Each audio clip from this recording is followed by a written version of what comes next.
Hola. Hi, people. Gather in. What's happening? Hello, Twitch. Hello, YouTube. Hello, dear friends. Gather in. Hey, Alistair and Sophia and Iliadari and, of course, the intrepid, the indemnable Binky Kitty. The mod of mods. What's up, Binky? Thank you for being here. You are the best. Okay. It's been a very busy Thursday for me.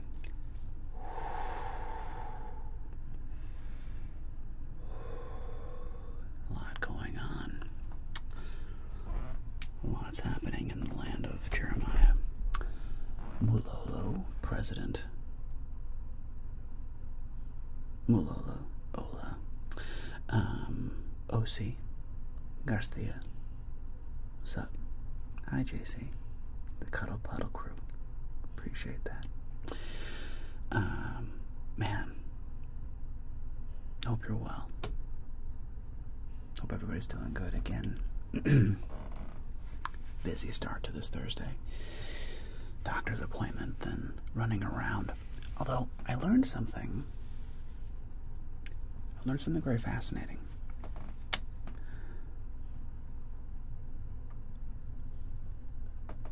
About furniture and furniture repair. I almost feel like I should wait to tell you all this because it's like I didn't know this. Whoa, what's up, Italy? Lara representing La Reina Dragona. Representing Italiano. Grazie. Lovely to have you here. I love the Italians. I've always had a good time with the Italians and Italy in general. I've always got along with the Italians. Fond memories of Italy. Good times. My brother lost his virginity in Italy. Thank you, Cinque Terre. And that lovely lady from Texas. True story. True story. We were in Cinque Terre, which is a beautiful place in Italy. If you've never been, Rick Steves blew up Cinque Terre on a little travel show. Sophia representing Finland. So nice to have you with us. And Sep Karasa, Mr. Karaka. Thanks for the follow, Alistair. I really appreciate it. And we're traveling in Cinque Terre. It's in the southern coast of Spain. It's beautiful, gorgeous little villas, and there's like 5 of these little towns, and each one of these is just magnificent.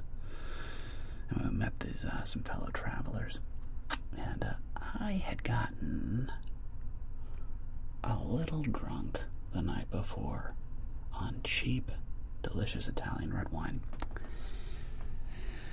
I got pretty drunk on cheap, delicious Italian red wine, and we were in this garbage, horrible little 1-star hotel, little terrible place. It wasn't terrible. The location was amazing,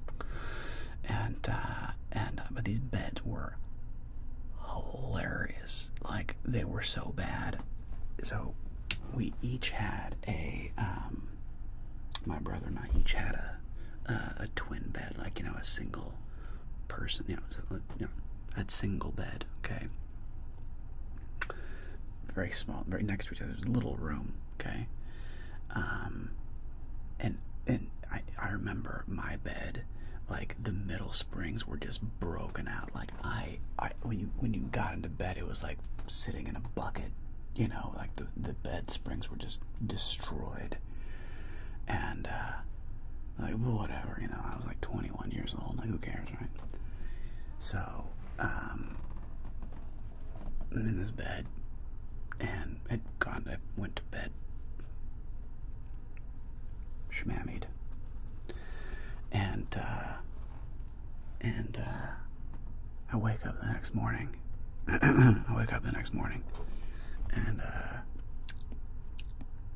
I look to my left, and up sits this beautiful naked woman. Well-breasted. She had a nice set of tatas. And I'm just like, what? Good morning. And I was like, oh my God, because I had a girlfriend at the time. I was like, oh no, what have I done? And then I looked, my brother was already awake, and I was like, you son of a bitch, you hooked up in the bed next to me last night, you son of a bitch. And yeah, well done, bro. But yeah, I was passed out in the bed next to him. Italy, you a beautiful son of a bitch. I love you, Italy. So many good memories, even though I did not hook up, which is a good thing. Even though I did not hook up with her. That would have been bad. I didn't cheat. Never cheated. In hindsight, I probably should have, because I ended up being cheated on by her. And let me... No me estés hablando así, cabrón. No tengo toda la pinche noche. Let me tell you something, okay? I'm glad I didn't cheat. I'm glad that I've never cheated. I'm proud of this. Don't cheat. Don't lie. There's no basis for a relationship if you're cheating and lying. It doesn't work. There's no workability there. However, I was 21 years old, going to Europe for like a month, and it was like 4 weeks to go to Europe. And we started off in Barcelona in Spain. We were in Barcelona. And we were out doing a pub crawl in Barcelona. And I had just met my girlfriend at the time. I really liked her. Here's the reality.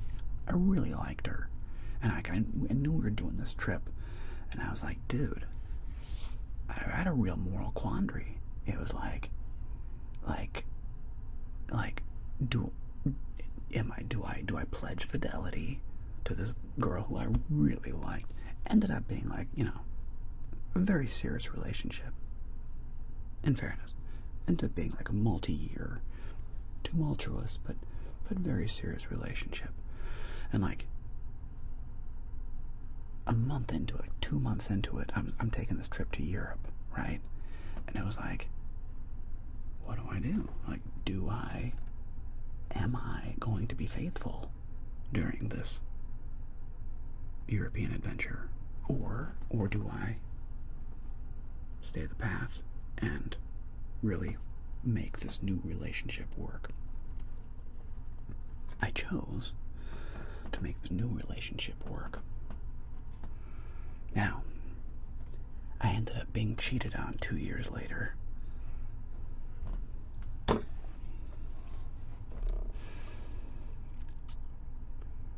So hindsight is always 20/20. And what happened was, we're in this pub crawl in Barcelona, okay? In this pub crawl in Barcelona.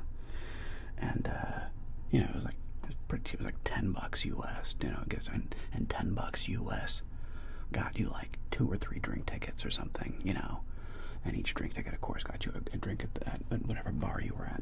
Well, we were at like the second bar. And I was out of drink tickets, and I asked the host, "Hey, any way I could get another drink ticket?" And he was like, "Yeah. Hey, everybody, is there any girl who wants to kiss this guy so he can get a drink ticket?" And I was like, whoa, I didn't ask for that. But I was, and he was like, "Any girl want to kiss this guy so he can get a drink ticket?" And a pretty attractive young brunette rather quickly raised her hand. And I was like, "Oh, I mean, is this? I don't know. What are the rules here?" And the guy was like, get up on the stage. So I jump up on this little stage. You know, it was like, this is a bar. It's like a little, 1 foot high off the ground stage. I get up on the stage, and she gives me she gave me a kiss. I mean, this is a pretty girl, She was a very pretty girl. She gave me a kiss, and I was like, oh, that was nice. Jeez Louise, that was nice. Okay. Was that cheating? I don't know. I don't know if that was cheating. I don't think so. I mean, I didn't try to kiss her or anything. She drank it. Anyway, I got a kiss. Well, the night goes on, my friends. We go to another bar, and there's some dancing, and there's more drinking, of course, and everything's good. And we go to another bar. End up at this one, kind of like a discotheque bar, and her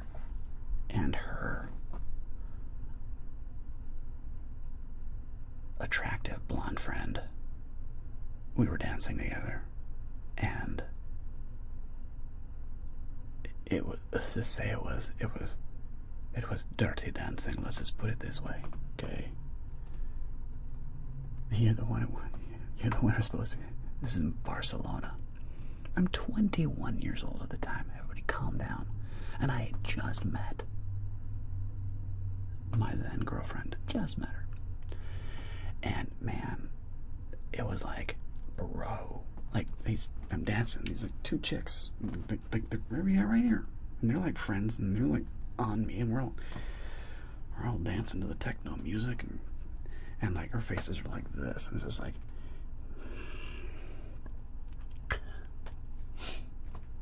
don't do it. No, I said no. And I did not kiss either of those beautiful girls. We were all, and then we were staying in the same hostel. Me, my friend Ben, and my brother. And like, my friend Ben, there's a photograph somewhere of us like walking up the stairs in the hostel, and he snagged a picture of me and this girl. He probably has it somewhere, but it's thrown away, who knows. And I did not cheat. I did not make out with. I definitely didn't have sex with. Nor did I had the one kiss, and does that even really count? Where it's like, hey, jump up on stage. Does some girl want to kiss this guy and get a drink ticket? Does that even count? I don't think maybe. I don't know. It doesn't really count. It sort of counts, not really count. Anyway. Europe. In hindsight, I would have done things differently. But that's the problem with hindsight. I didn't know I was going to get cheated on by said female later on in our relationship and have my heart ripped out of my chest, destroyed, devoured, and just left in a puddle of emotional sadness. I didn't know that was going to happen at the time. How could have I? But in hindsight, dude, definitely would have been a heck of a memory to have made out with, and or who knows, maybe hooked up with, I don't know, those two girls in Barcelona. What could have been? We'll never know. We'll never know. We'll never know. I was a good boy. Anyway, Valley off. What's up, buddy? Cat Lab Bread. Good afternoon, darling. Lovely to have you with us. Big bad booms. Can't sleep. How do I know she's the one? I don't know. Well, I'll tell you how I knew. How I knew. With every girl, every woman I had dated, up into my wife. There came a point where I was tired of her.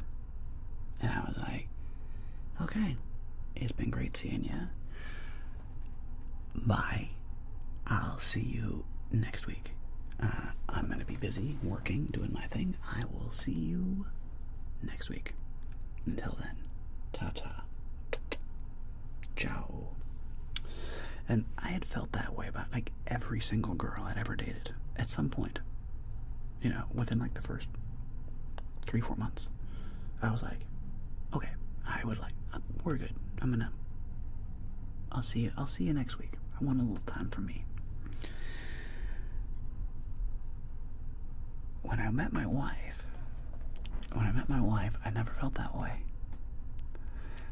I never got tired of her. It was like, dude, I still want to hang out with this chick. Like, she is funny and fun and like, whoa. Like, I never get tired of seeing her and hanging out with her. And we didn't start off. I was just talking to a friend of mine last night, and he just kind of got out of this relationship this relationship started off with an explosion, you know, fireworks, you know, like passion, and and it was just like, whoa, you know, and it lasted 3 months, and then it fizzled, and I feel like most relationships that I know of that start off with like passion tend to not last as long. It's like they go up like a firework and a bonfire, and it boom, and it burns out. Whereas my wife and I, hey Heather and hey Moose, and Big Bad Boom favorite ASMR creator, Atlas, love that guy. Where our relationship was like, it's like 2 candles, like 2 flames that kind of like slowly joined, you know, and made a powerful flame. But we weren't fireworks. We were two flames that met, and we've stayed together a little over 10 years. So we just had our official, an official 9-year anniversary. We last Tuesday. We got married on 7/7/17, and so yeah, our 9 year just kind of crept up on us all of a sudden. So we just passed our official 9-year mark. We've been together for like 11 years. But how do you know? I mean, I can't answer that question. All I can tell you is that for me, I knew within 6 months that I'm just like, dude, this girl is amazing. Like, I never laughed so hard with somebody. She made me laugh every day. We would just like riff and joke together, and like we would just banter together, and just had fun, man. We just had a good time together. And yeah, that's kind of how I knew, you know. And and to be fair too, you know, hey Maya, great to see you. And by the way, Lorena Dragona, I don't have favorite triggers. I am not a consumer of ASMR. Like, I watch like my friends, like obviously Atlas doesn't make videos anymore, but I would watch his stuff. I would check out some Zeitgeist stuff every now and again. I would check out Articulate Design. I'll still check out like Fred's Voice and Cat Bailey, just kind of see what they're doing. But I don't consume ASMR at all. So I couldn't make a video of my favorite triggers, because I don't really have any. Yeah, I don't know. I don't do trigger videos. I do these like weird role plays. That Cap's great, man. I do these like weird role plays. I don't even know if it's ASMR or what I'm doing. I guess I do it in a soft-spoken voice, and I can, I have like really sensitive mics, But I don't know if even what I do is like really ASMR. I don't know, but I like it. I like what I do very much. But yeah, I know it's weird, man. I don't know. I'm in like a weird category.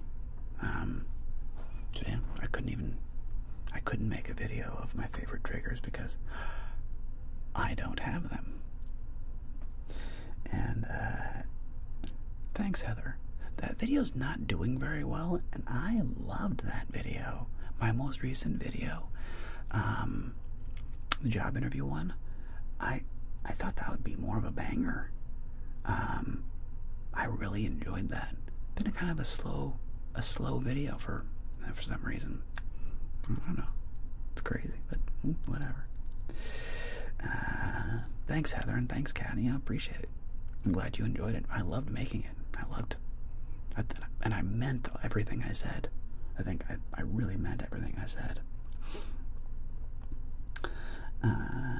Let's see. Don't you know? And Sergeant Stubby.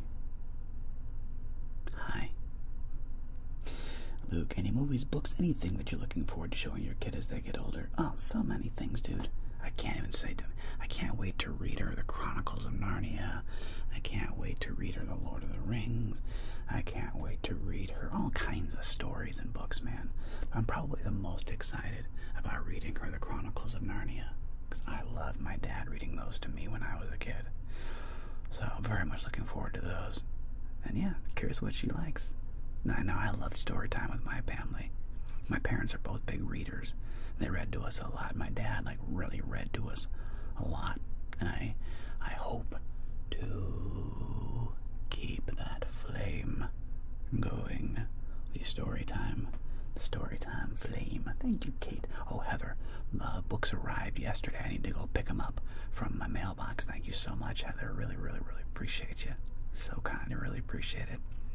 So yeah, we're getting a nice collection of books. Good collection. It must be a privilege to have you as a dad reading from a book. Well, thanks, Moose. I don't know. Hope so. Does your library have 100 books before kindergarten program? I don't know. I've not been to my local library in quite a while, Heather. When I popped on a sample of Jeremy's and Max put me to sleep. Nice. Thank you. I'm glad you enjoyed that. My dad's book, for those who don't know, Jeremy's Run. Shout out to my dad. Great book series. Highly recommend. Let's see. And pause. Parid Zabiek. So, how did you start if you were not a consumer? Because my wife's business partner was a consumer, and I was doing some work at his home. I have a origin story way back on my channel. If you search my channel for ASMR Jeremiah origin story, there's a video I made with Ant at his house where it all began, and he suggested that I do ASMR. I had never heard of it. I was like, what is that? And I definitely had never heard of roleplay videos.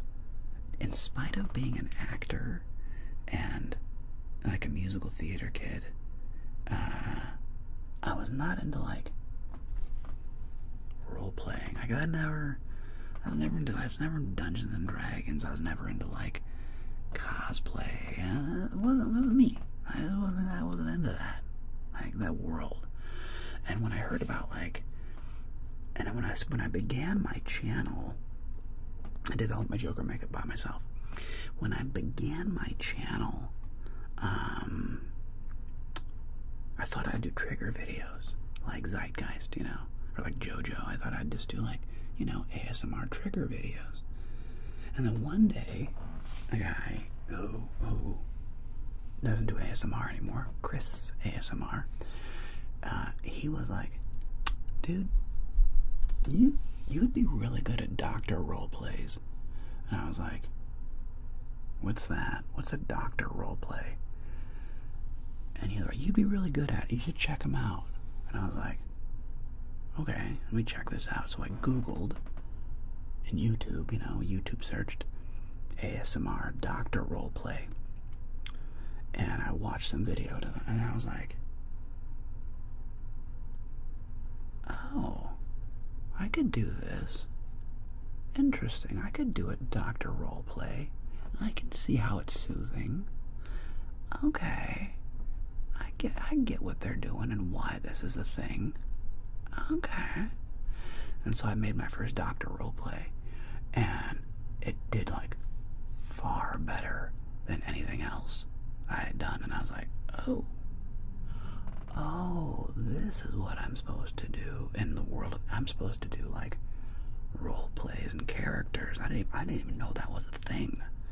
And like as soon as I did that, my first doctor video, then it was like, oh, this is gonna be fun. I'm an actor, man. I love doing voices and accents and characters. And I was like, oh, I can just go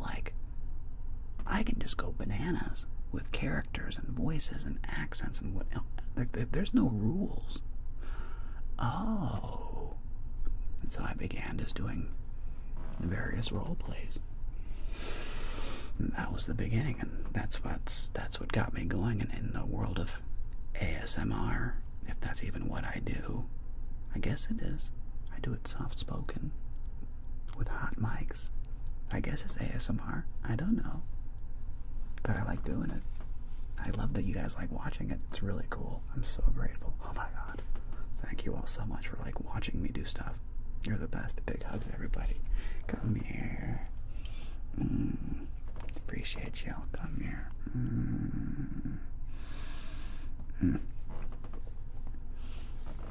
And my camp counselor, thank you, Heather. That's an old one. That's going back into the archives. Cuddle Puddle. Thanks, JC. Thanks, Moose. I'm glad you enjoy my Joker role plays. I enjoy those too. User is Nadine. Says, I love your doctor role plays, especially the sleep doctor. I don't even make it 10 minutes without being completely knocked out. We see you, Mr. ASMR Master. Well, Nadine, that's very kind of you to say. Mr. Psycho, thinking about job interviews is stressful. Maybe that's why I didn't do well. No idea, bro. No idea. But you enjoyed the Sue Taylor stuff. Glad you enjoyed that. Yeah, I do my own Joker makeup. Okay. Zabik, what advice would you give to a 18-year-old to not end up living for the lowest payout? Kind of wondering what path I should take in life. Oh man, well, I can't answer that question for you, of course. The path you need to take in life, well, I'll tell you what, I will tell you some general. I'm going to tell you some general guidelines. Some general guidelines to follow. But you will choose your own journey through the forest of life. You will make your own path. But as far as like,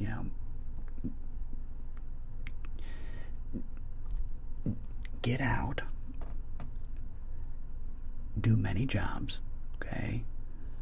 It's important that you get out of your house, then you go get work, okay? Doesn't matter. Get a job. Doesn't matter what job. Go get a job. I worked in the food industry. My first job was as a waiter at Pizza Hut in Beaver Creek, Ohio. From there, I was a busboy at the Olive Garden. Shout out to the OG. I went from being a busboy, a waiter, a busboy, then I was a server, and now waiter again in Columbus, Ohio. Then I worked for my dad's company.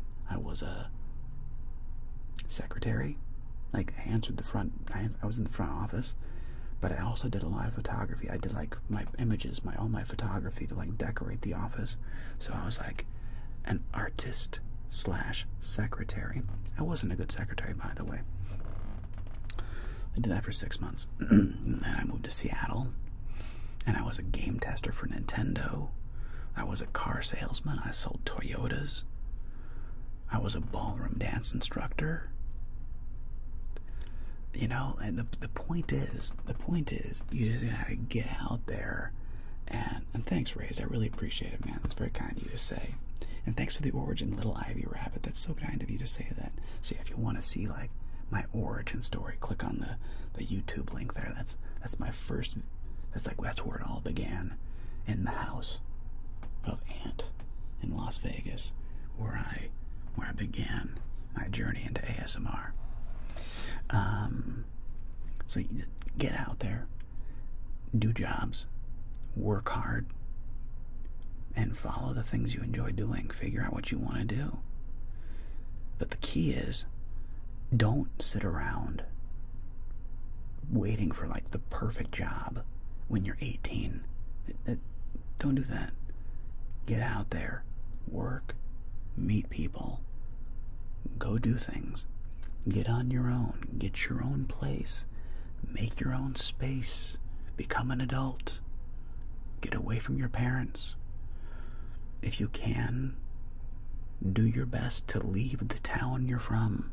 If you can, make a very strong effort to leave the town you're from. You can go back later, but get out. It's a big world out there. Leave your town. Go experience something new. Make it work. It's gonna be scary. You're gonna be okay. You're not made out of glass. You're gonna be okay. Necessity is the mother of invention. Figure it out. Not find a job. Get a bank account. Pay bills. Figure it out. You can do it. You can do it. It's scary. And you can do it. But that's it. That's the advice. Get out there. Make your own way. Don't sit at home in your mom's basement. Don't sit at home. Make your own way. Become an adult. Go take on responsibility. Get a job. That's the advice, man. You just have to. You have to. Earlier the better. The sooner you realize you're not made out of glass, the better you're going to be. Exactly, Heather. You know, now you knew you wanted to be a teacher, which is nice because it's like it's a specific career. You know, so if you do know you want to be a teacher, for example, it's nice. Like, or if you want to be an engineer, okay, or like something where it's like, hey, I am going to school for this job, and when I get done with university, I'm going to this job. That's neat. I didn't have it. I'm like, I want to be an artist. I want to be an actor. A little tougher. But I'd always worked, you know. It's like, yeah, you just gotta get out there. That's the advice, man. Let's see. And thanks again, Raised. I really appreciate it, bro. Arthur, love your videos. I was creative. You're gonna sleep soon for me because it's 12:27, 12:30 beside to happen. Well, thank you, Arthur. Thanks for being here, bro. I appreciate it. Speaking of jobs, says Arthur, I actually recently got my first job, 12-hour shifts, to customer service. I'm surprisingly loving it. I agree with the advice to just try out stuff. It's additional money. Exactly, Arthur. And you don't know. Who knows? You don't know what you're gonna be good at. You just don't know. You don't know. You gotta go out and try stuff. And especially if you're studying. I'm in uni, but on break right now, so I just get a bunch of money and experience. Pretty neat, even though my major is totally different. Exactly. Selling Toyotas had nothing to do with me being a actor. Also, teaching chess. I've been teaching chess now for almost 20 years. Sup, Voodoo? Thanks, bro. Good to see you, man. Glad you enjoyed that video. How to make my sauce. You should try it. It's a really good sauce.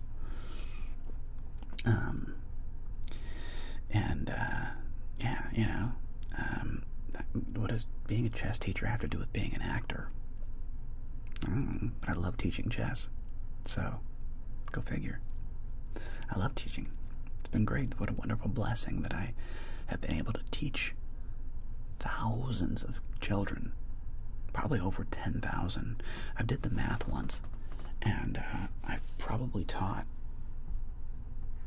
over 10,000 students. I know. It's a lot of kids, man. I've taught a lot of kids chess. It's pretty cool. It's pretty cool. And you guys are getting paid media work. It's really tough. Depends on what kind of media. That's a media work is a giant umbrella. Be more specific. Echte Begrüße. Sehr gut. Entschuldigung. Sehr gut. Vielen Dank. I'm doing good. Green and tidy property services at 24. Any advice on getting paid media work at 24? Yeah, be more specific. I don't know. Red plays are turned off at the moment. Reminding us of the water hack in the morning because of me. Nice, JC. Yeah. When you wake up in the morning, first thing you should do, drink 16 ounces of water before your coffee. Trust me on this. Wake up and drink 16 ounces of water. You will thank me. Your body will thank you, and you will thank me.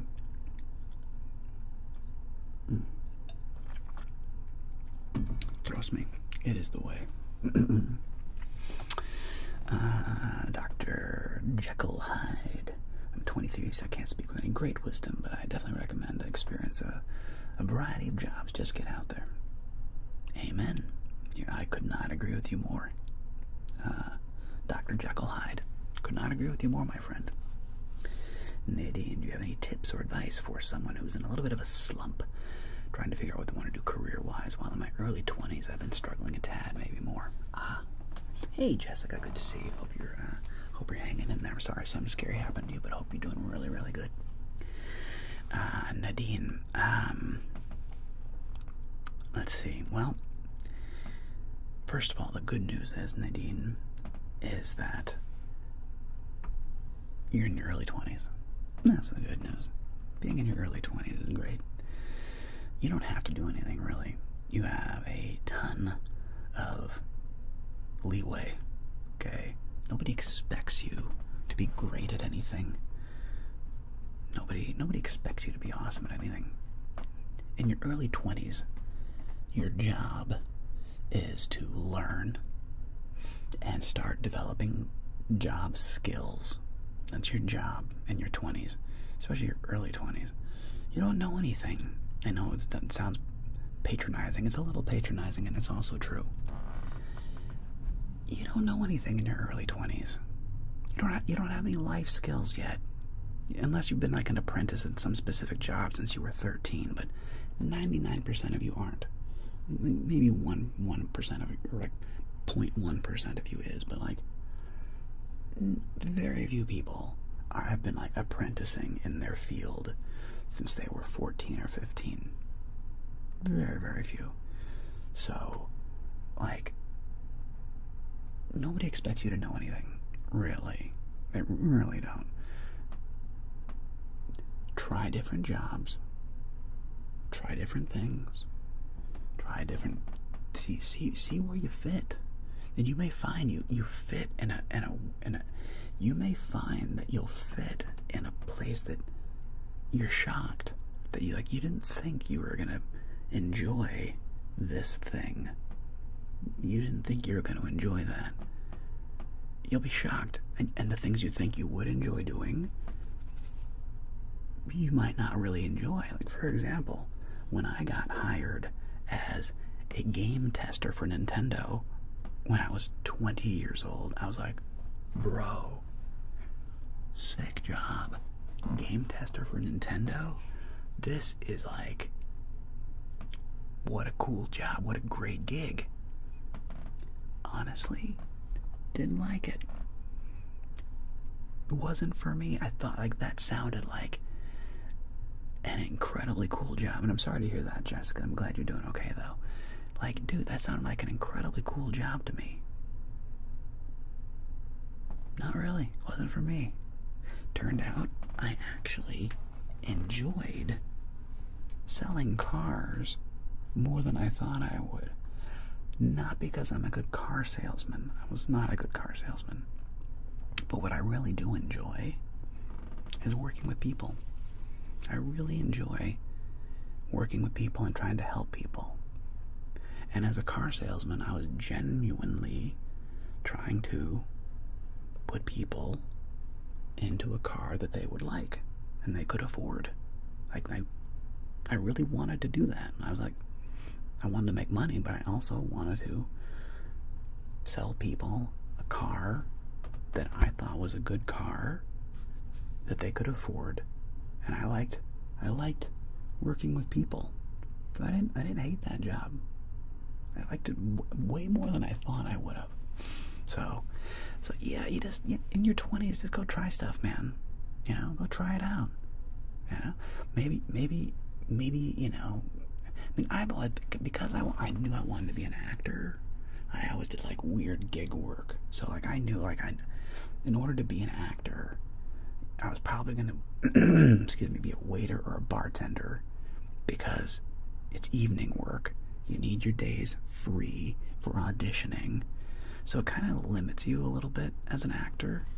You know, it does narrow down like your options. But look, I liked bartending. But here's the truth. But also, you know, bartending, dude, is really hard work.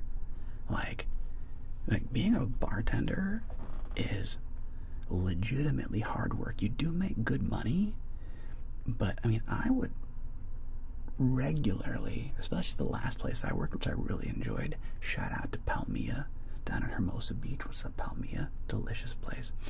Great bar, great food. Like, I would regularly work like 8 hours straight, man.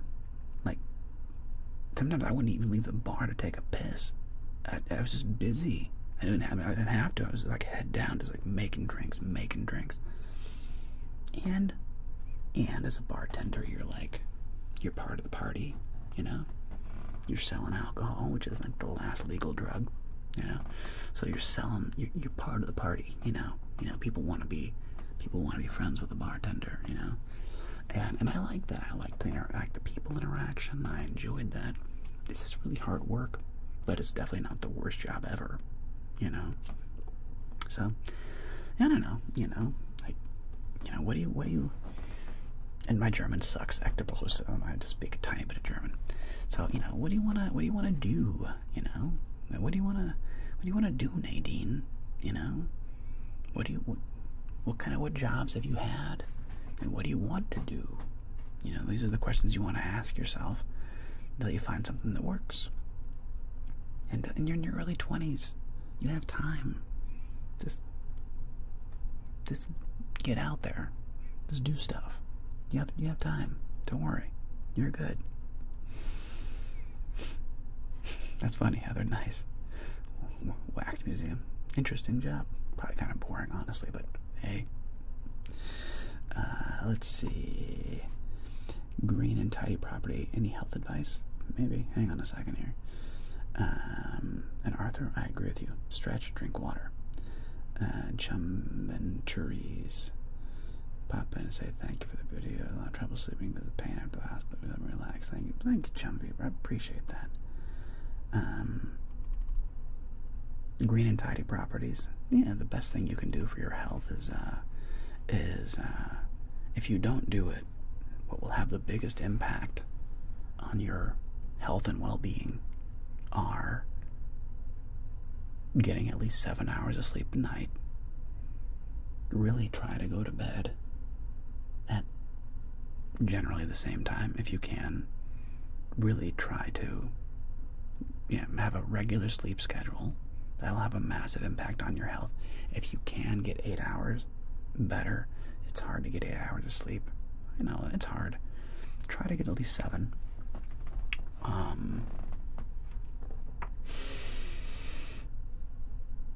And exercise regularly. You know, if you don't go to the gym, you don't have to go to a gym, but you do have to exercise. You know, that could just be taking a walk, but try to get out at least and do like a mile or two a day, if you can. At least a mile or two a day of like outdoor walking, or a light jog, or a wog. A little walk, a little jog, little walk, little jog. At least 1 mile.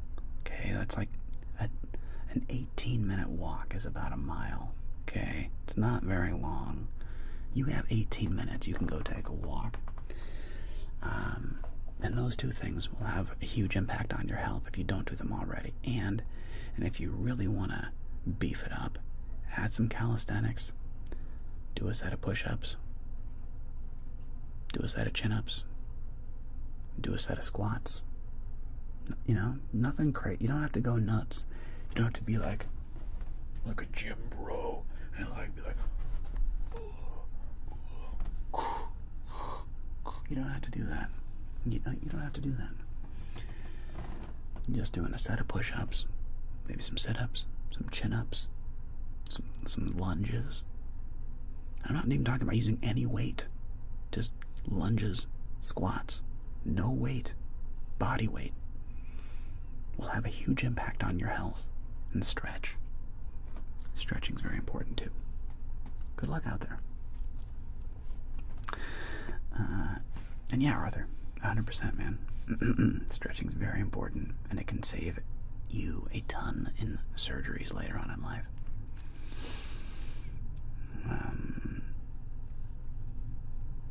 Nice, Angel Milia.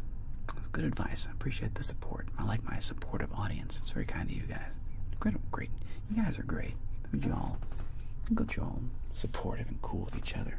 I love that. You guys are great. Appreciate you all. Any advice on how to stay focused and how to break bad habits? Discipline, man. Discipline. It's hard. It's easy to say. It's hard to do. It's very difficult. Breaking bad habits. Aristotle said, "You are what you repeatedly do." Excellence, then, is not a virtue. It's a habit. Try to develop healthy habits. The habit of going to bed at the same time. The habit of drinking water in the morning.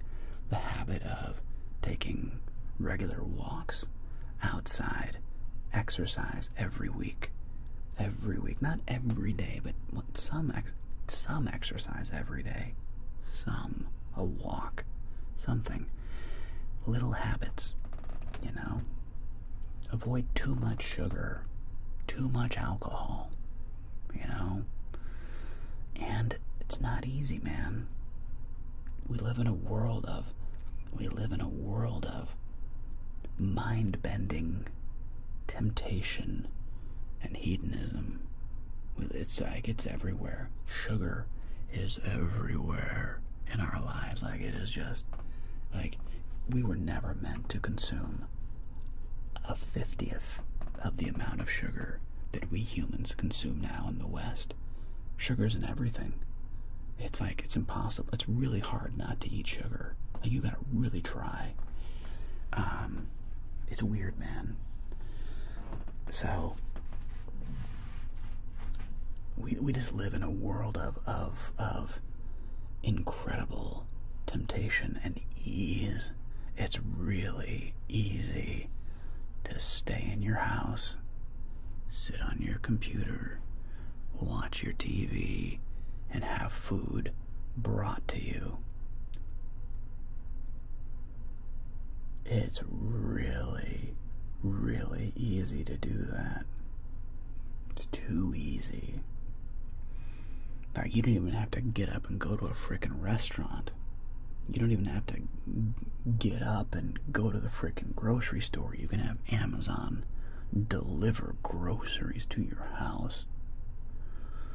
Like, convenience is the death of, like, Voodoo. I love this. Voodoo Van Stahl says, convenience is the death of so many virtues. Boy, howdy. It is so true. So we live in a world that is so epically awesome. Like, the world we live in, to somebody from 200 years ago, they would just be like, wait, what? You have this thing that just keeps all your food cold or frozen if you want all the time, and everybody just has this, a refrigerator and a freezer. Like, literally everybody just has a refrigerator or a freezer in their house. It's like, yep, everybody has electricity, running water. Oh yeah, and not only that, the water is so clean, you can literally, like, like, drink out of your toilet and be like, what's a toilet? Well, it's this thing, we all have plumbing, and you piss and poop into this magical thing, and it just goes away. You never smell it, you never have to worry about it. It just goes away magically, and there's no, like, disease. It just is incredibly easy. You're like, whoa, this is incredible. It is. And, like, you have clean drinking water everywhere. Yeah, tons of clean drinking water. Our problem is that we have so much food that is so calorie dense. Our problem is not eating it, because it's everywhere, and it's, like, super cheap. Like, we can all just, like, go out and buy hamburgers and burritos, and it's, like, super cheap, and it's just everywhere. No. And, like, whoa, you know? It's crazy, man. And so we live in a world of mind-bending convenience, and the problem with that is that now we have to put in real effort to, like, exercise, not eat all the sugar because it's available to us. So now, you know, our discipline is self-control, whereas it used to be survival was the hard part, man. Like you and me have never actually felt starvation. And I can say that pretty confidently because we're all living, like, you're watching me on, we're watching, I love Kirkland brand voodoo, it's amazing.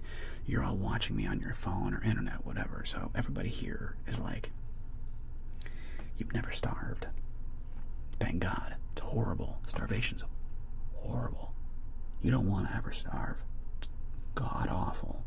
It makes people do horrible things if you're starving. And, like, we don't do that anymore. None of us have starved. You don't know anybody who is starving unless, like, by choice. Like, it's weird, man. So the modern struggle is self-control. That's our modern struggle. And it's hard. It's hard, dude.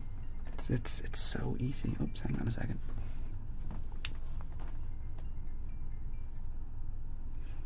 Hi, honey.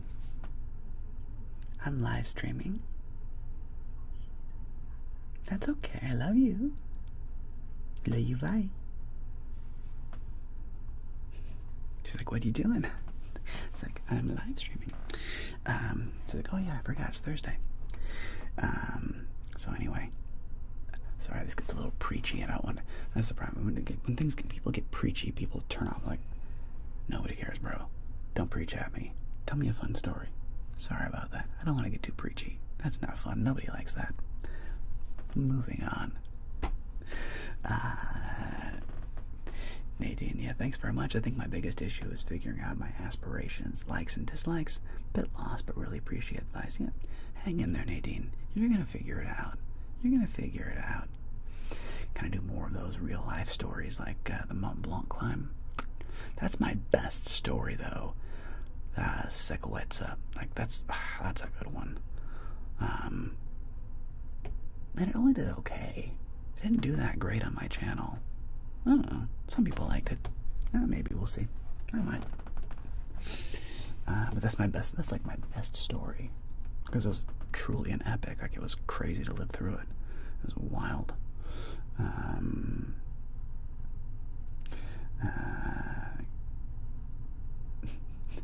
You wash out your garlic jars and use that. Yeah, dude.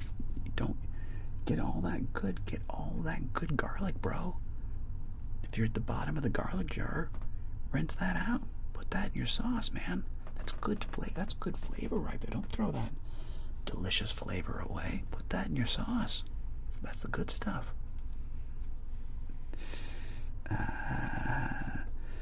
Green. Let's see. Green and tidy property services. Dating advice for those in their 20s. I know there's a difference between how men in their 20s view the dating pool when you get older. What have I learned? Well, it is an amazing invention, Discord Kate. Jeremiah, I can probably do like 10 muscle-ups. Neon, I can't do a muscle-up. I can do chin-ups. I've tried to do muscle-ups. Those are hard. Chin-ups I can do. I can do like 14 chin-ups.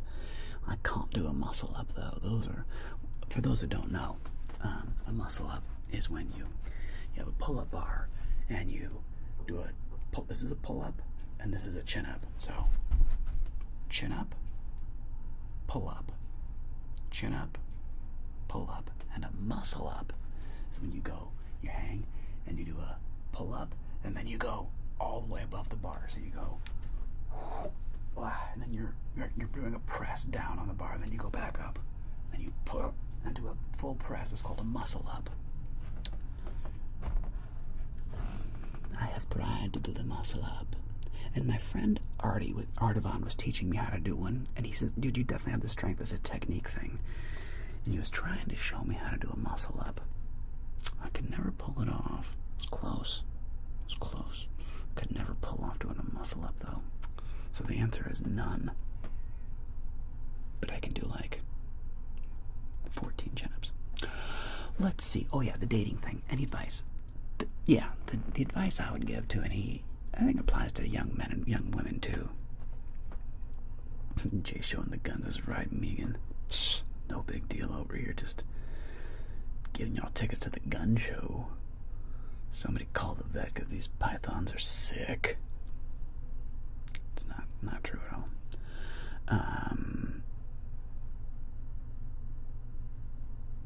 And thank you, Eric Jonah. That's really kind of you to say, bud. When dating, when on dates, it's very similar advice to what I told you in my interview thing. Look, don't try to be impressed. Be expressive, not impressive. Know that everybody's insecure. The best thing you can do is be curious on a date. Don't try to show off. Just be curious. You know? Be curious about them. Don't try to show off, man. It looks stupid. You look like a jackass. Just try to be, you know... You have to be useful. You can't just be... And, I'm going to caveat that with, like, again, there's this kind of silly move, but it's funny, and there's some truth in it. It was called the Tao of Steve, and it talked about how there are two kinds of men in the world. And this is very like basic. There are Stews and there are Steves. Stews are like, there's like they're goofy and they don't have any confidence and they're just like awkward and stews. Okay. Steves are like the cool guys, Steve McQueen, like Steves and stews, and you want to be a Steve. And the Tao of Steve is as follows. Rule number 1, you must be desireless. Now, that's very hard to do as a young man, because as a young man, you want to have sex with everything. I get it. Okay? So when you see a pretty girl, it's like, oh my god, that's a pretty girl. Oh my god, that's a pretty girl right there. Oh my god, that's a pretty girl. I wonder if she'll sleep with me. I know you're thinking it. We all think it. That's what young men do. I get it. Own it. Embrace that part of you. That is definitely a loud voice. Okay? Going, oh my God, she's so hot. Oh my God, she's so hot. Oh my God, will she sleep with me? Oh my God, will she sleep with me? Okay? Gotta get rid of that voice. Okay? You gotta be desireless. You cannot put her up on a pedestal like that. You'd have to just be like, she's just a person. She too puts on her pants one leg at a time. She too goes to the bathroom like everybody else. Okay? It's just she's a human. She's a person just like you are. Okay? Treat her as such. So be desireless too. You gotta do something excellent in her presence. And that one's tricky.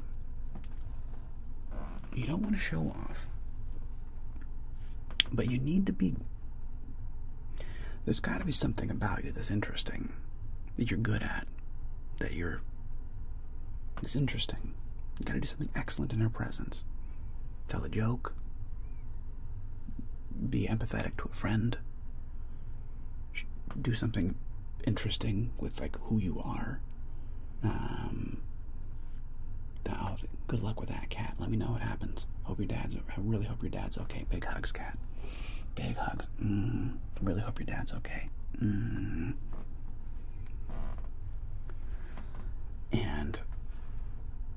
so you gotta have something that's like about you that's interesting. And then 3 is you must retreat. Why? Because we pursue that which retreats from us. Okay?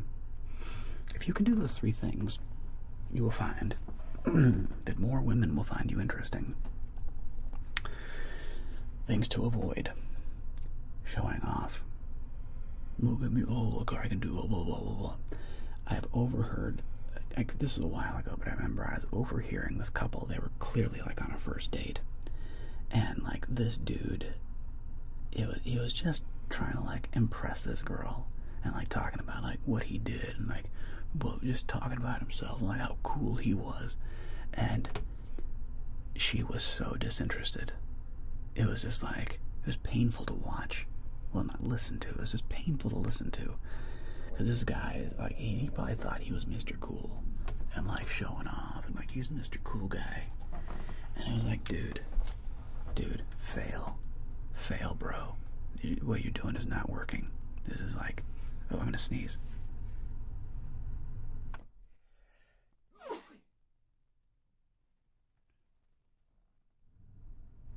Sorry about that.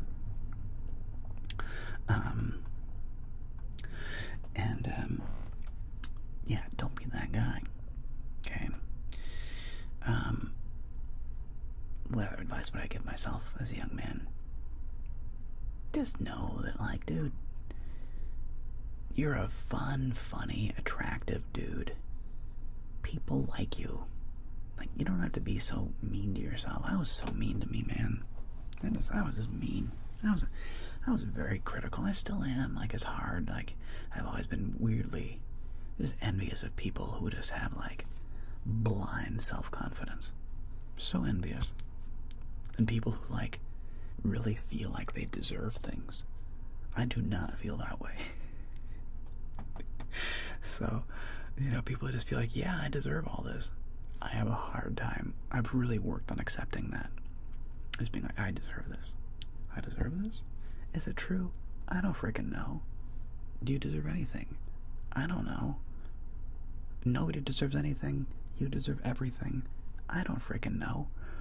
All I know is that people who accept that they deserve good things really seem to be happier, in my experience. Like, people that at least pretend to think that they deserve good things,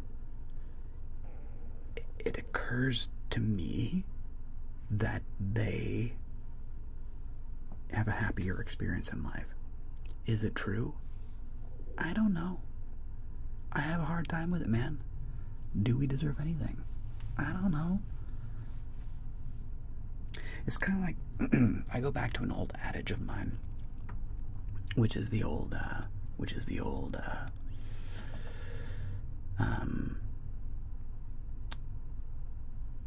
I'm sorry, I was like reading the comments and I lost it.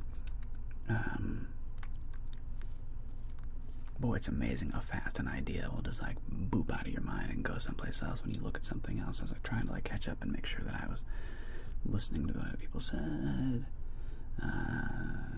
Reward me so plugs. Just go shows on actual. Damn, yeah, big guy, preach, bro. And a huge fan.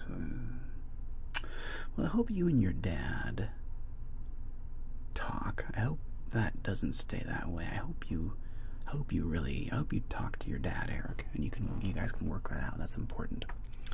The thing I was going to say is, I love the adage that everything happens for a reason. Okay.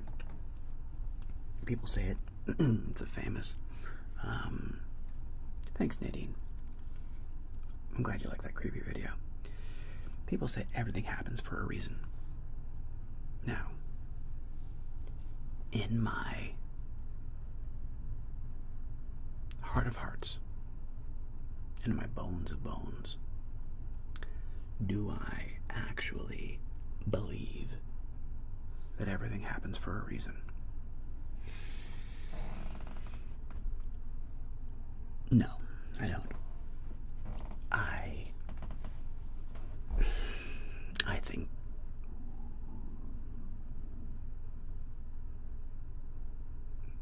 I think we're on this amazing little tiny blue marble floating through the infinite void of space and a tiny arm of the Milky Way galaxy, and by some miracle you and I are the stuff of stars. The atoms in our bodies were created in a star probably billions of years ago. Who knows?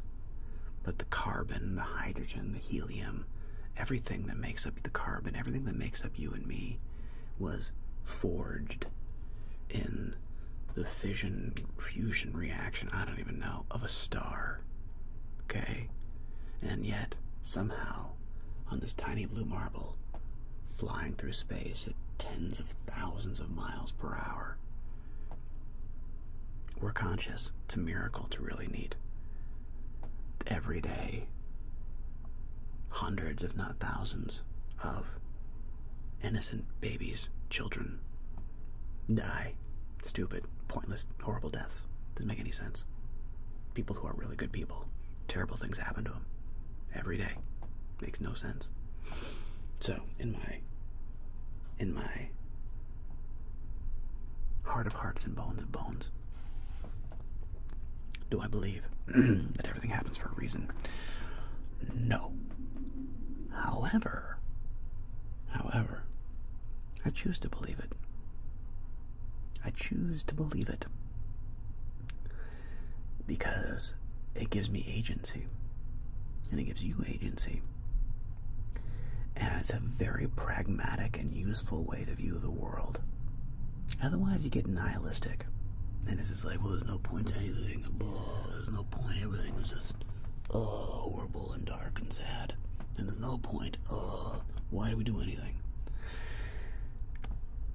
And there's just no use in that. There's no cheese down that tunnel. There's no value in it. If it's true or not, it doesn't matter.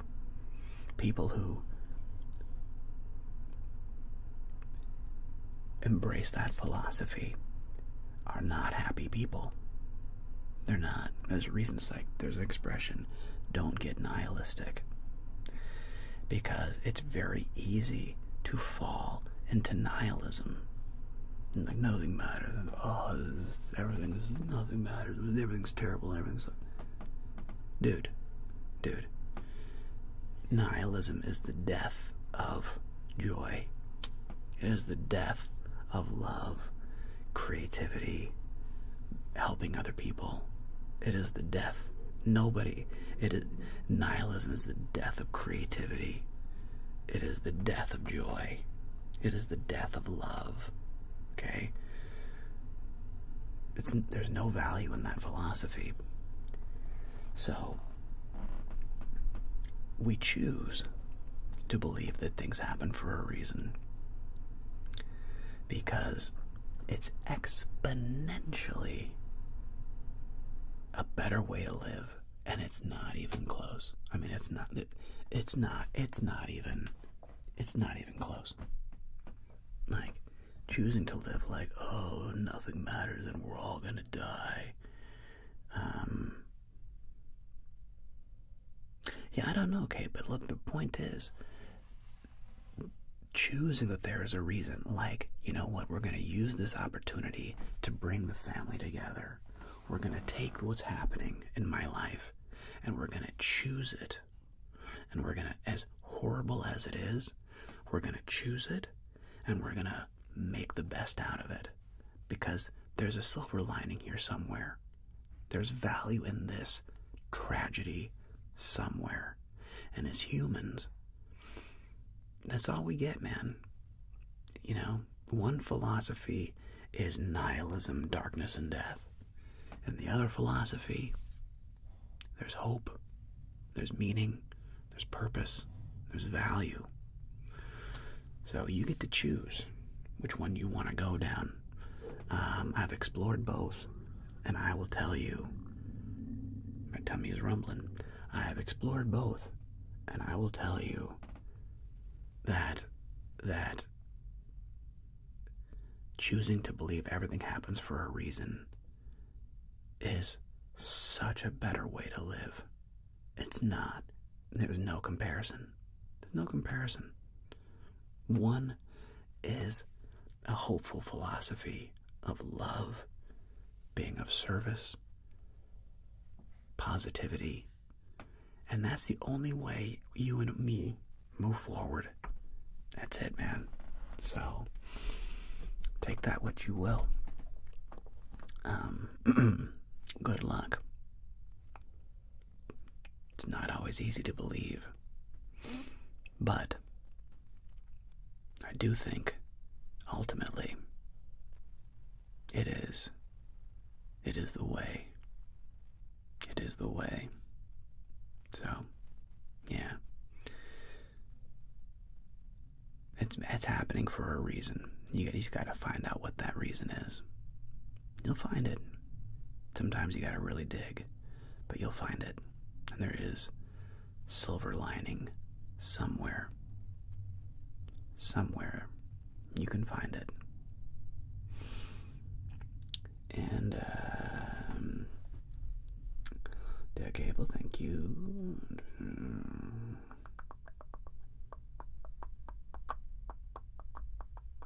Was Spitfire? She changed my user. Oh, you were Spitfire. Whatever. Elshi. You passed mostly all of them. Big guy Will. Well, I'm glad you passed most of your exams. That's good. Better than not passing most of them. I assume you failed a few of those exams. But anyway, I'm glad you passed most of them, I guess. And Heather, 100%. It can take years to find out why things happened. 100%. But it is simply the way forward. And Vanch Patel, I want to say I watch your videos every night. I love some relaxing, some more tailoring suit videos. Oh yeah, I'll make more of those. I enjoy making tailoring videos, Vanch. Those are fun. I'm glad you like them. Thank you. Yeah, it's either your people and we're all together up here. Thanks, man. Yeah, I feel you, Brandon. You had a video. Also, you had a video today, and the video helped. Thank you, sir. Super glad that video helped. It's advice that it's taken me years to really embrace. Like, I've known it, think I told you guys this story one time, like the expressive, not impressive, and how when I really was able to use it directly was this one morning. I'd been a chess teacher at this point for probably 6 or 7 years, so I was, not like a 20-year veteran, but I was not a brand new chess teacher by this point. It wasn't my first rodeo, and we do these like morning assemblies at a school where we'll like pass out trophies and medals to the kids in the tournament, an acknowledgement, an award ceremony.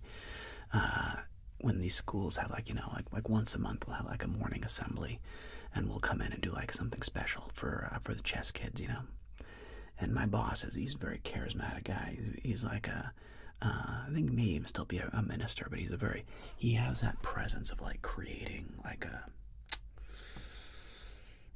like a preacher does, just like creating like a positivity and like a very uplifting, very like, this is going to be awesome, And the two of us had done many assemblies together, and we were good. We bounce off each other, and like we were just really good, the two of us, doing like a morning assembly, and the kids would always be like really stoked, and the teachers and the parents. It was like, getting everybody really fired up, really positive energy, Well, this one morning, I'm there to do an assembly, and I get a text from my boss, and he's like, "Jay, I'm really sorry. This thing happened. I gotta go put out this fire.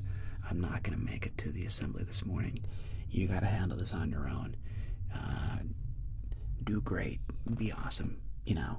Knock this one out of the park. I gotta run. Bye." I'm like, I'm in front of the school, because I got like a half hour early, so I'm in front of the school when I get this phone call, and I'm just like, oh crap, I have to do this assembly by myself. And I'm going like, okay, I gotta do really good. Okay, all right, I gotta be like really cool. I gotta have like a lot. I gotta bring it. I gotta do an awesome assembly, and I'm getting nervous. I'm like, oh geez, okay, okay. And then I remembered a line that my acting coach had taught me. My favorite line, that's my tummy. My favorite line, and I learned this from Tom Todoroff. Shout out to Tom Todoroff, acting coach. He said, an actor's job is to be expressive, not impressive. Always focus on being expressive, not impressive. And I'm sitting in my car, and I was like, okay, Jeremiah, do not try to be impressive. Do not. Don't worry about any of that noise. Don't do that. What do you want to say? How do you want to be? What do you want these kids to experience? Be expressive, not impressive. Be expressive, not impressive. I was like, okay. And it calmed me down. It really calmed me down. And I still had butterflies, and don't get me wrong, I was still like a little bit, like, geez Louise, like, and there's like, this is an entire school, so, it was me in front of, some 500 or 600 kids, some 30 or 40 teachers, principal, vice principal, and probably 50 or 60 parents. So I had an audience of like 700 people. Okay, in the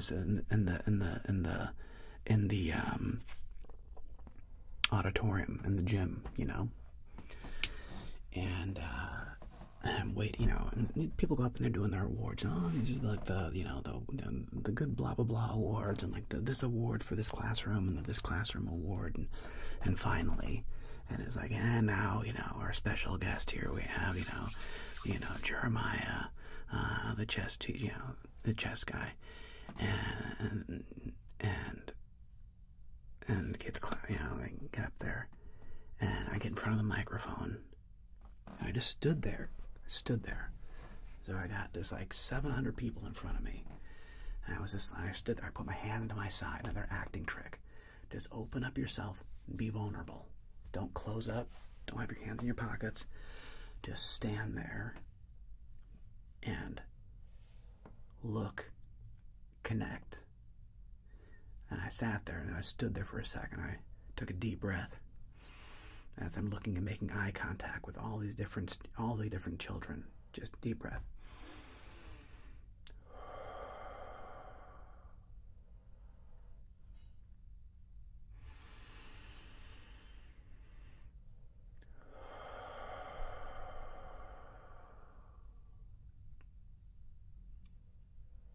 Good morning, teachers.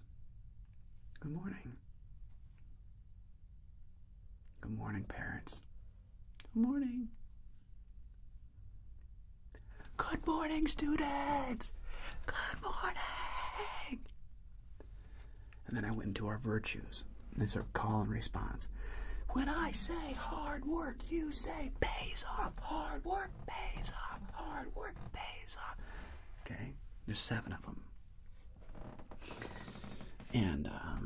And the kids really, and I said, we're here to celebrate the hard work of these students, the students who come and they stay late after many of their fellow classmates have gone home to pursue an incredibly challenging endeavor that we call chess. In some games you win, in some games you learn, and losing these chess games is not easy. It doesn't feel good. But they get back up and they dust themselves off again and again every week, and we want to honor these students who have put forth their best effort and to rise above. And I even got a little misty at one point. It was crazy. Anyway, I get done. We pass out the awards and do the things. And one of the parents came up to me afterward and she was like, that was incredible. Like, what you did? Like, whoa. Like, I was just like, can you come, and the principal was like, dude, can you come every morning? Can you come and do this every morning? And it just hit me.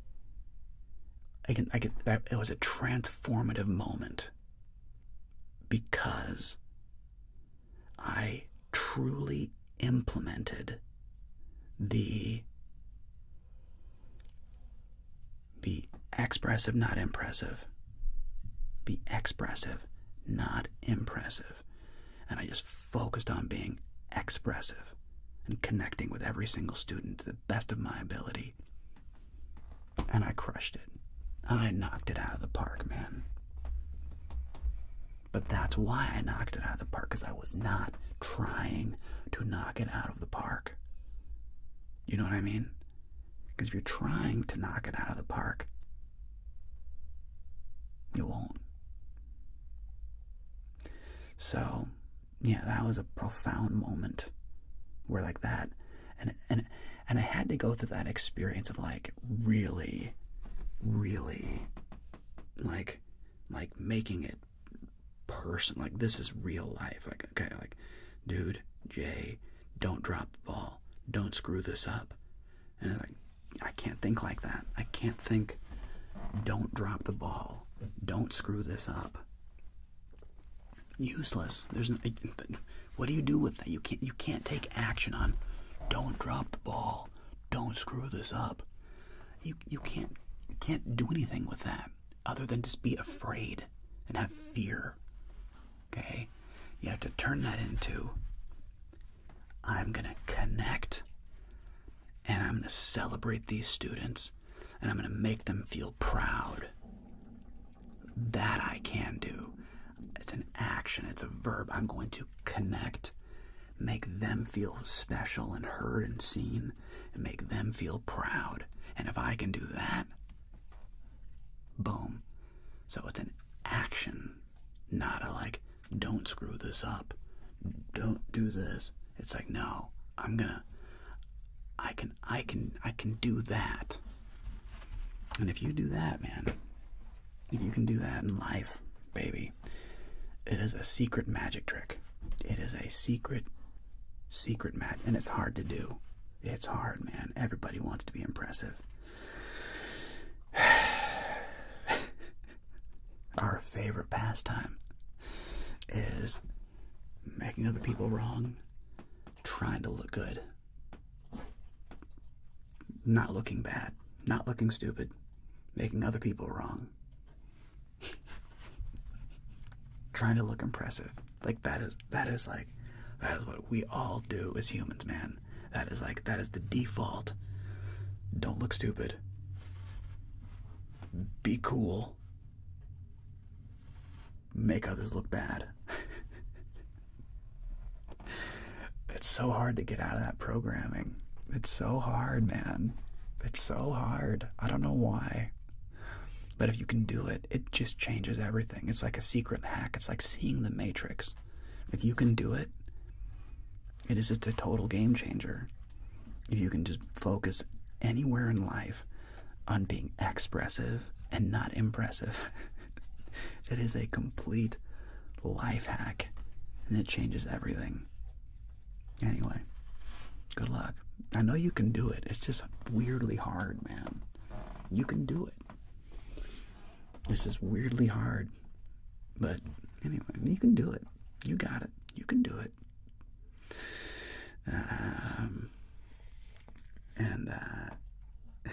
And fake it till you make it is also real. Fake it till you make it is a very real thing. 100%.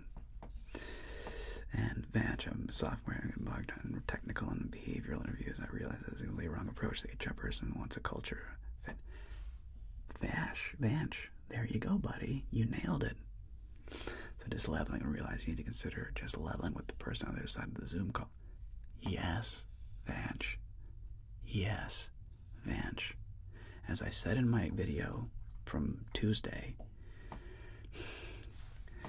being really competent, it's not that it's not important. Like, you got to be able to do your job.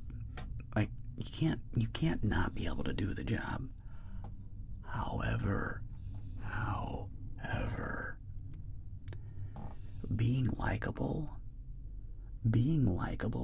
will smooth over so many flaws.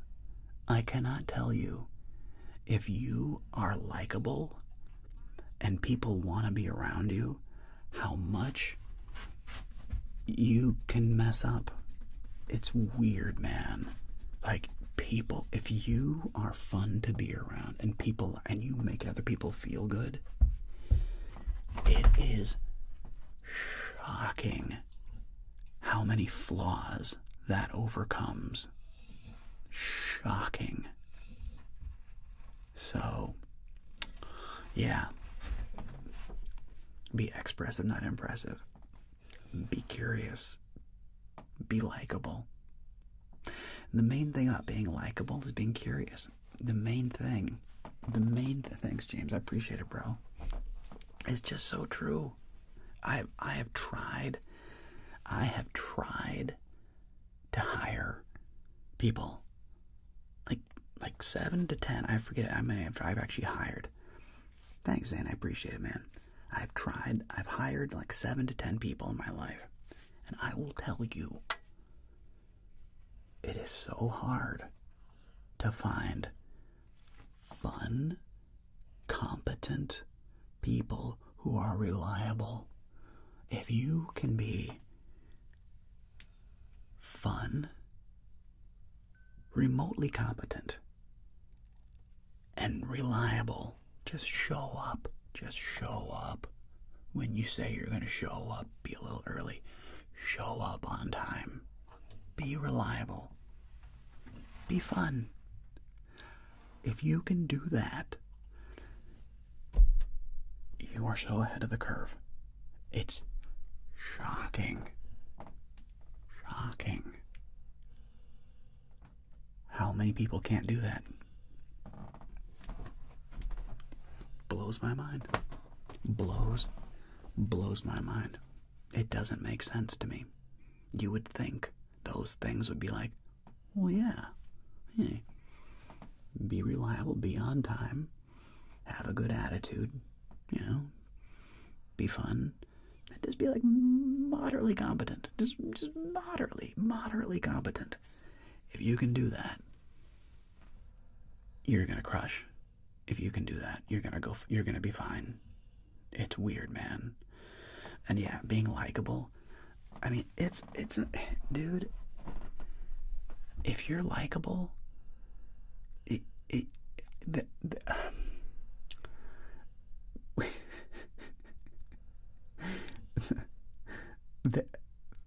one of the first jobs I got when I moved to LA was at this other restaurant I worked at named Frida, and I was my first like real bartending gig in Los Angeles, working at this restaurant, and the guy that had like the main shifts, you know, Thursday, Friday, Saturday night, that bartender literally was stealing from the owner. Like literally. And the owner knew it. Like he knew that like there's some shadiness going on. Like he knew there was like some shadiness happening. And we talked about this, but he was just like, but I like him. He's cool. He's fun. I really like him. And he was like stealing, sort of, in his own way, from the restaurant. But the owner was just like, yeah, but I like him. He's fun. He's cool.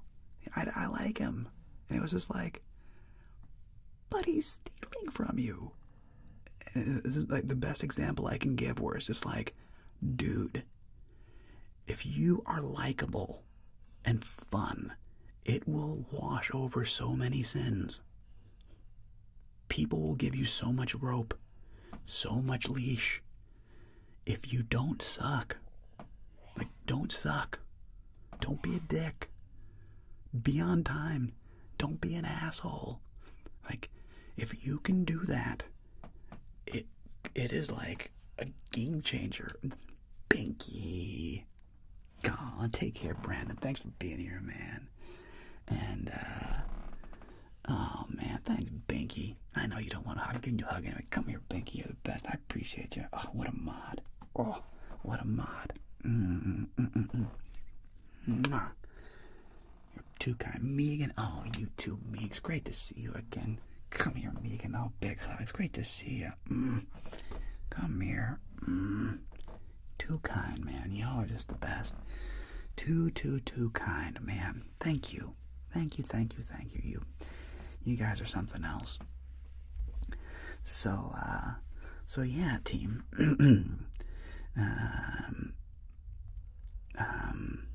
Gotta keep your conductor. Keeping your conductor too. Keep your conductor. Did I miss something? When did a hype train begin? Did I miss something? I don't know how I got a hype train going, but my goodness, thank you so much. Thank you so much, man. You guys are too kind. Yeah. So listen, I'm telling you people, like those are just like the secret life hacks that I wish I could have known better when I was in my early 20s. You know, for dating, just life in general, you know, to really been able to embrace that philosophy this is a game changer. It's just a game changer. Okay? So yeah, team. Be likable. Be reliable. Moderately competent. You just have to be like moderately competent.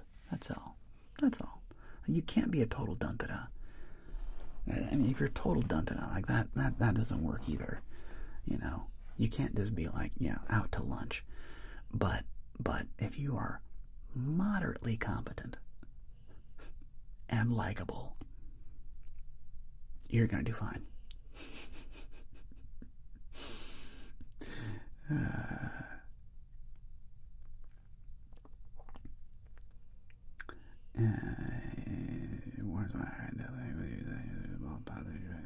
Thanks, Nadine. I appreciate it. I mean it. You know, I'll tell you what. I mean it.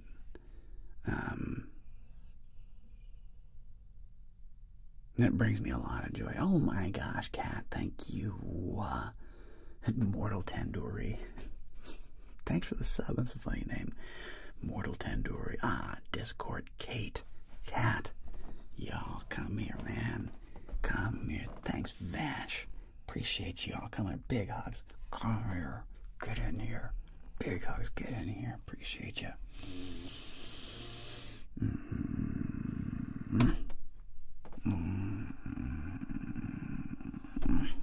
Appreciate you, man. Thanks, gang. Too kind, guys. Too kind. Thanks for the prime sub, Vanch. I really do appreciate it, man. Like, I'll tell you. Oh, that's you, Mortal Tandoori. I'm like, wait a minute. Vanch, Tandoori. I put it together. I see what you did there. That's cute, Vanch. I do love tandoori. Now I want Indian food. I haven't had Indian in a little bit. I do love. You know what's crazy? I had it. I'm going to talk about food for a second. I had biryani a while ago, but I never ordered it. I always just ordered curries. Like, I know some people, chicken tikka masala isn't even real Indian food. Listen, you shut your mouth. Chicken tikka masala is frickin' delicious. It's glorious. And I will not have anybody besmirch. Amen, Megan. Thank you, Sir Eddie. I will have no one besmirch the glory of chicken tikka masala. How dare you? It's delicious, is what it is. Anyway, well, you're welcome, Kat. It is my freaking pleasure. I'll tell you what. And so I would always order 3 things from our little favorite Indian restaurant. It's so good. We would order a butter chicken, which is basically tikka masala. It's a little different, but it's like a red curry with chicken, a tikka masala, and a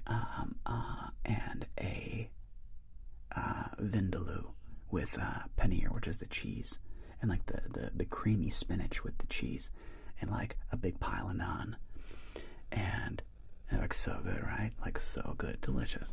And then I was like, I haven't had biryani in a long time. And for those that don't know, oh my God, what's up, Sil? Bro. Oh my God, France and Morocco played. Oh, I didn't even notice, dude. Dude, respect. What's up, France? Vive la France. Well done. Congratulations, Sil. Sorry to any Moroccans out there. I don't have a dog in that fight. I'm neither French nor Moroccan. But my good friend Sil, ASMR, SG Deer, ASMR, my good friend Sil is from France.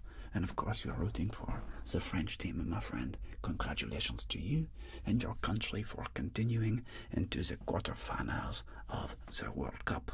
Très bien, magnifique. That's wonderful, my friend.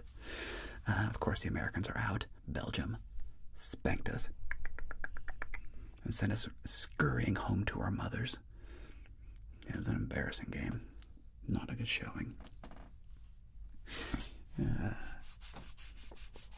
What I was going to say is biryani is basically Indian fried rice, for lack of a better word. It is so good. Oh my God. Biryani is so good. Do yourself a favor. If you have not ordered biryani in a minute, go to your favorite Indian restaurant and order biryani, either with the cheese, the paneer, tofu. I'm a meat guy. I like chicken. You do lamb. Ooh, lamb biryani. Also delicious. Order some biryani. It is absolutely phenomenal. It's phenomenal. Phenomenal. Do yourself a favor. Have I had chicken karahi, British Pakistani? I can tell you that. I don't know. Listen, Zane, I love spice, bro. I am a gringo I finished the Hot Ones challenge, and I finished the Hot Ones challenge with frickin' style, okay? I went to the last dab, and if you watch me do that video, I didn't use no little baby dabs, okay? I put dabs of that hot sauce on my wings. I mean, I did that video proper, okay? Because I wanted to see if I could pass. Oh, what's up, hype train? I wanted to see if I could pass the Hot Ones challenge, and I did. So I love this spice. So, bro, I'm telling you, man. Thank you, Voodoo. I'll tell you, man. I'm not gonna lie. The bomb messed me up. The bomb messed me up. Yeah, I know, right, Nadine? Bro, Indian food, so good. Joker managers use soccer team at halftime. Guy, what are you doing? That's actually a funny idea. I'm writing that down. Binky, would you do me a massive favor? I actually like that idea. That's actually funny. The Joker gives the U.S. soccer team a halftime speech. That's actually a funny... Oh, thanks, Megan. Yeah, throw in the Discord video ideas.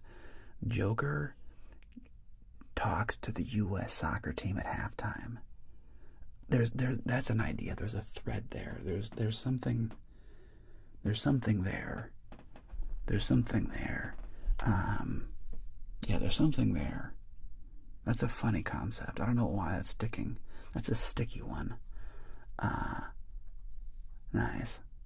Yeah. Interesting idea. Kelly, if you have a bad shoulder, go see a physical therapist. Kelly Louise Pickford, if you have a bad shoulder, go see a physical therapist. That is the best thing you can do.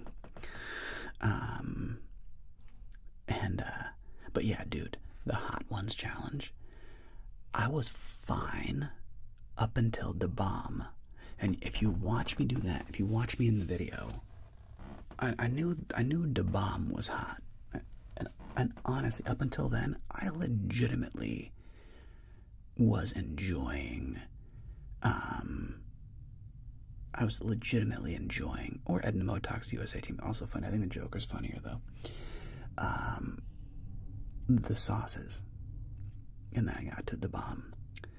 And I did the first dab, and I ate it, and I was like, that wasn't that bad. And you'll notice the second dab I did was a little cocky. The second dab I did of the bomb was, yeah, my wife got it for me. I think it's like $70, but my wife got it for me. I love hot sauce. She got it for me for Christmas.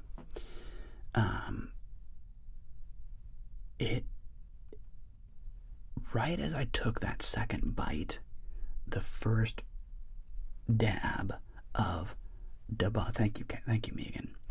The first dab of da bomb hit, and I was like, "Oh no, I've made a mistake." I was just like, "Oh no, this is getting hot, man. This is like, oh Jesus." And I had 3 more to go. There's like 3 hot sauces after the bomb.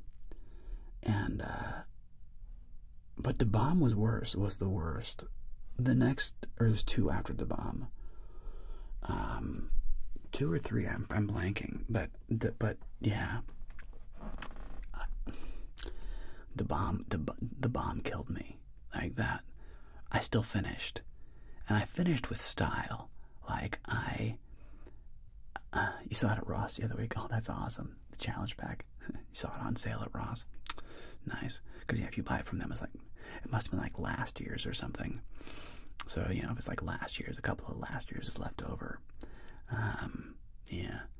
But I really did enjoy making that video. I love hot sauce. And I was so curious, like, how bad. Because some people are just dying on that show, and other people get through it. And I now know that if for some reason, somehow, Sean Evans is ever like, and we're going to interview today's guest as an unknown ASMR artist, ASMR Jeremiah. Jeremiah, welcome to the program. Never going to happen. In the event, though, that I ever was on that show, I know that I would enjoy every single one of those hot sauces. I just wouldn't do the heroic dab of Da Bomb. That was a mistake. That was a mistake. But anyway, the goat. Yeah, man, you're too kind, my friend. Too kind. I'm not unknown, but you know, I'm not massively popular. Keke Palmer. I don't know who Keke Palmer is. Have I made my own hot sauce? No, I've never made my own hot sauce. Would I come to Essex? Of course I would. Thank you, Slick Strider. I'm doing well, Squire. It's been a good day. It's been a fun stream.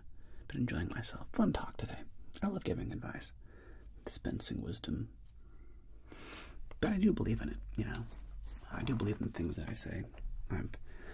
Most of the things that I do say and the advice I dispense is hard-won, hard-earned, hard-lived. And it's definitely by many of my own failings through. But that's everybody, man. You know, it's the old thing, dude. Like, human beings, we have to touch the hot stove. You're gonna be like, hey, don't touch that stove. That's a very hot stove. Don't touch it. If you touch it, you're gonna burn your hand. You're gonna burn your hand. And humans are over there like, don't touch it. Don't touch it. Don't touch the hot stove. Don't touch it. Don't touch. I told you it was hot. I had to touch it though. I had to see. I don't know. I had to touch it. That's being a human, man. We have to touch the hot stove. You know? Just life. I wish it wasn't the truth. But that's been my experience of my own personal life. Like, hey, Jay, don't do that. Don't do that thing. But maybe for me it'll be different. Nope. It's not gonna be different. No. It's gonna burn you. Yeah, but like, oh, it did burn me again. Exactly, Voodoo. It's definitely, Jay, that's wet paint. But what if it's dry? No. I guarantee you that is wet paint. But maybe it's not dry. It's not dry. It's not. Yeah, but it might be by the time I touch it. I promise you. I promise you it is not going to be dry. See? Wet. It's just life. Yeah, this is part of being a human, man. But it would be nice to meet you. Well, thank you, Kelly Louise Brockford. That's very kind of you to say. Well, yeah, Vanch. I've been tempted to make my own independent feature film as a sleek trainer. I always tell people, touch it, and then it's more of you won't fucking do that again, will you? Go ahead, touch it. See what happens. Now you're gonna like it. No, definitely touch it. Put it in your mouth too. Put your tongue on it. See if you like that. Ooh, you like that blister. Now you learned. I like the Irish. Respect to the Irish. No, touch it. Do it. Definitely touch it. See what happens. Thrs like, don't touch it. No. Touch it. Respect to Ireland. As an act, yeah, the indie film thing. Yeah, I've thought about it. The reality is, it's just making a film is really, really, really, really, really, really hard. Like when you watch a movie, okay, when you watch a movie, you know how at the end of that movie, thank you, Ryan, Southern Line, you know how at the end of a movie, there's like 5 minutes of credits, okay? The reason there's 5 minutes of credits at the end of every movie is because making a movie is freaking hard. It's a ton of work. You need to have locations. You need to have sound people. You need to have music people. You need to have lighting people. You need to have makeup people. You need to have second assistant directors. You need to have producers. You need to have actors. You need to have a director. You need to have there a million things. There's the millions and the hundreds and hundreds of jobs that it takes to make even an indie film. It is a shocking amount of work. Shocking. So yes, have I thought about doing it? Yeah, but not really. It's just, I don't know. I love storytelling. I love from Lewis Watt from Northern Ireland. Nice to meet you, mate. I'm doing wonderful guy, folks. You like James Bond? Who doesn't? I went to film school for 3 years. Insanely hard. The sets are stressful. It's like, yeah, Ryan, Southern Line. It's just really, really, really, it's a lot of work. Now, it comes together because it is a giant collaboration. It's a giant collaboration of many, many, many talented people to make a good film a reality. I've never been a part of a successful movie before. I've been in indie films. Like, every actor's been in an indie film or like a short. Being on a real movie is a different animal. Like when you're on I've been on like a real commercial before, and when you book a like a real professional commercial, it's eye-opening as a young actor. It's like, dude, this is a production, man. Like this is a production of like humans that make this thing a reality, and it's humbling. Like all the set designers, and like it's humbling, man. Exactly, Heather. Like that was the only truly professional commercial I've been on. It was the K Jewelers commercial, and it was like, it was just humbling, man. How it does me all the time because it makes me sound like an angry leprechaun. Yeah, so having been in part of indie films and having been on like a real set, it's like, oh, this is how the pros do it. Oh, and it's very humbling, and it's exciting. It's fun. Oh, it's so fun, man. Being an actor is great. But that's why it's funny, like what I do, where it's just like I'm here in my little studio, you know. I got my one camera. It's a good camera. I got my camera and my little studio, and I got a little lighting, and I get to just tell stories. I just get to like be a story person, and I love it. I love doing it. But it's funny like how different what I do is compared to like a real set. Like what I do is like, oh, you're adorable, Jeremiah.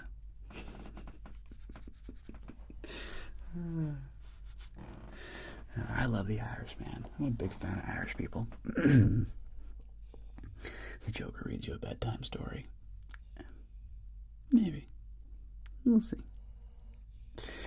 Let's see. Tom Cruise is elite. He is, man. Tom Cruise is such a weird. Calm Moon. I have made a video with my dog before. You gotta go dig through the archives. It's like something about like dog massage or something. It's 5-6 years ago. Your brother's director. Good for you, Calm Moon. Good for your brother, man. Tom Cruise is a funny dude. Like, cause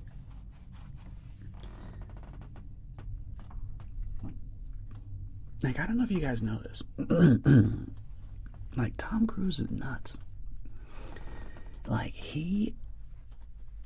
two things are both simultaneously true. Tom Cruise is a little cuckoo, and he's amazing. He's a little nuts, and he's amazing.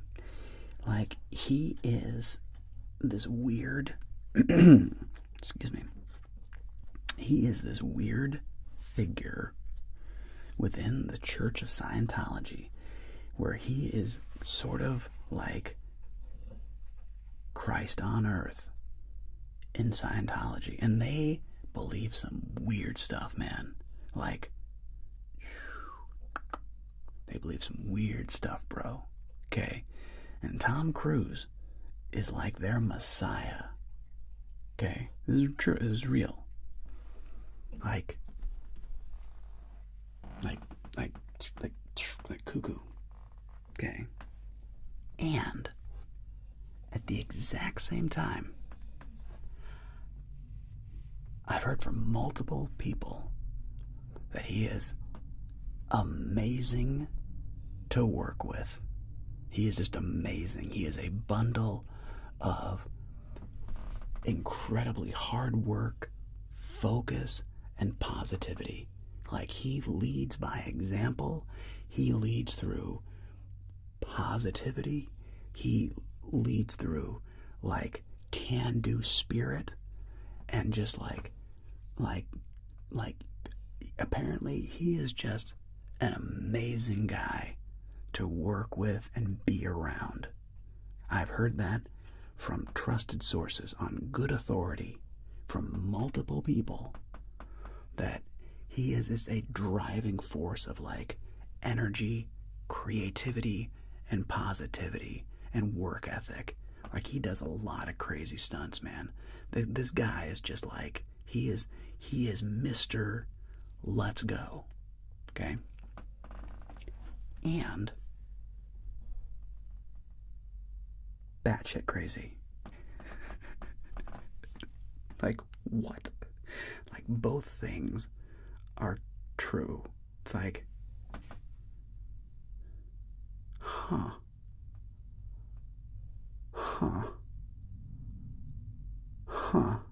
You believe what? But you're like, what? It's so weird, man. So yeah, dude, shout out to Tommy Boy, man. I would love to work with him. I hear he's just awesome to work with. And he's just got some crazy ideas. Oh well. But shout out to Tommy, dude. I'd love to work with the guy. I love Daniel Craig too, Lewis White. He's my favorite Bond. And I love him in Knives Out. I love Benoit Blanc. So one of these days, one day, probably in November, I will have a special. I am saving a special video for something for you all in November, and it will be featuring the character of Benoit Blanc from Knives Out, of course, in the style of Daniel Craig, and his southern aristocratic energy and murder mystery. So but I have to wait until November to do what I want to do.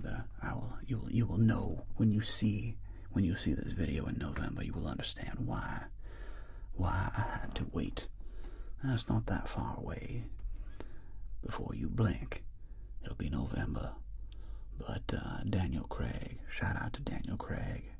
Love that guy. And Ryan Southern, 100%. He really helped. Makes me have chocolate. That's hilarious. Tom Cruise really helped pull the industry through. COVID. He was huge. Dude, I'm gonna be a dad in like 8 weeks. Jeez Louise, it's so soon. So soon. I'm gonna be a freaking dad. It's crazy. And yeah, dude, Vange, I heard the story of the 3 back-to-back. He's like, can I do this? And they're like, no. He's like, next stunt coordinator, can I do this? No. Next stunt coordinator, can I do this? I don't know, maybe. Okay, let's do it.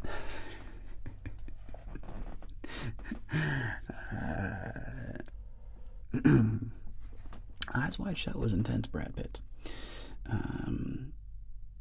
Yeah, that was a weirdly prescient movie about.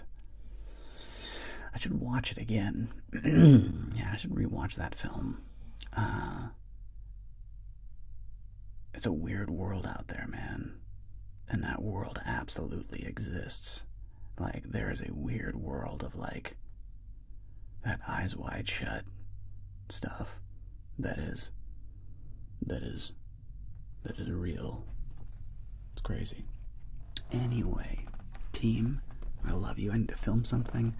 And then, speaking of babies, my wife and I have a class to do tonight, so I need to film something before we go to this class. So I have like an hour to put this thing on camera. I appreciate you all very, very, very much. YouTube, I'm going to let you go right now, and I'm going to be over here on Twitch for a moment longer so we can do a raid. But YouTube, you're the best. Thank you, everybody. Thanks for all your amazing questions. It's been an honor and a joy to be with you here today, and appreciate you guys. I'll catch you on the flip side. Bye. And Twitch. Okay. So that's wrapped up on YouTube now.